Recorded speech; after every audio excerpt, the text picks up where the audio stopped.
Hi friends, this is press checking the Taurus GT Toro. Hi guys, this is Press again and I'm about to test this Taurus GT Toro. Well guys, alam niyo naman yung GT, napaka-reliable niya. And of course, pagka first time gun owner kayo, recommended on Taurus G2C. Of course, this variant is a Toro optic ready option para makabit naman siya ng optic. Yan guys.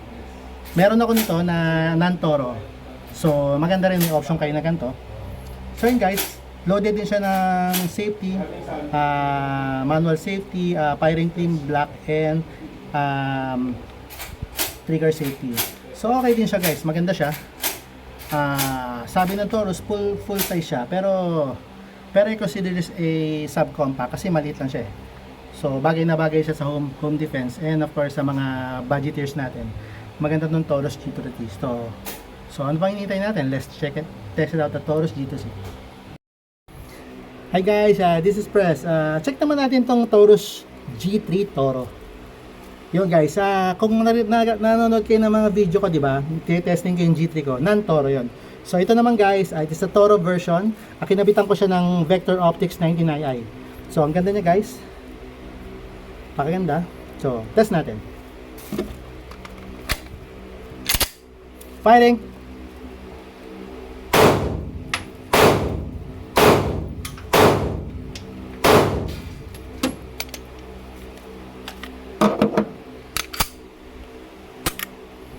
Well, ang ganda niya guys. Actually, napasiro ko na siya eh. So, ang ganda niya. Very accurate siya.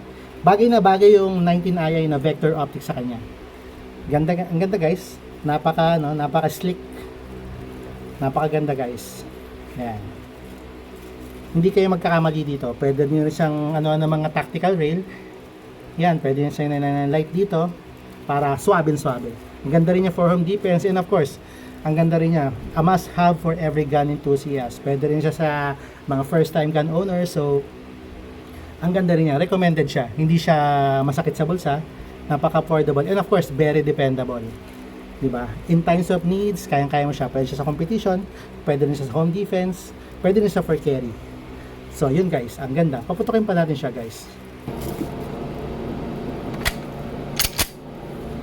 Firing!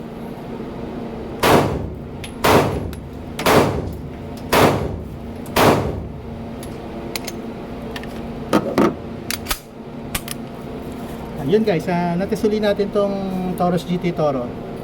So maganda naman siya guys. Of course Toro siya, pwede mo siyang may optic ready option siya. In this case, yung G3 Toro, nilagyan natin siya ng Vector Optics 19ii. So guys, very affordable siya and dependable, G3. Actually hindi siya maarte sa bala. Yan guys, kung nanonood kayo ng mga previous vlog ko, tinesting ko yung G3 ko with the not Toro version. So satisfied naman ako sa kanya. So in this case, mas maganda may option tayo na ganito, di ba? So yun, pwede mo siyang kapitan ng rail dito. Ganda. And suabe-suabe yung 19ii. So kung nagbabala kayong kumuha ng first gun nyo or second gun, hindi kayo magsisisi dito sa Taurus G2C. So yun lang guys. This is Press checking Taurus G3 Toro.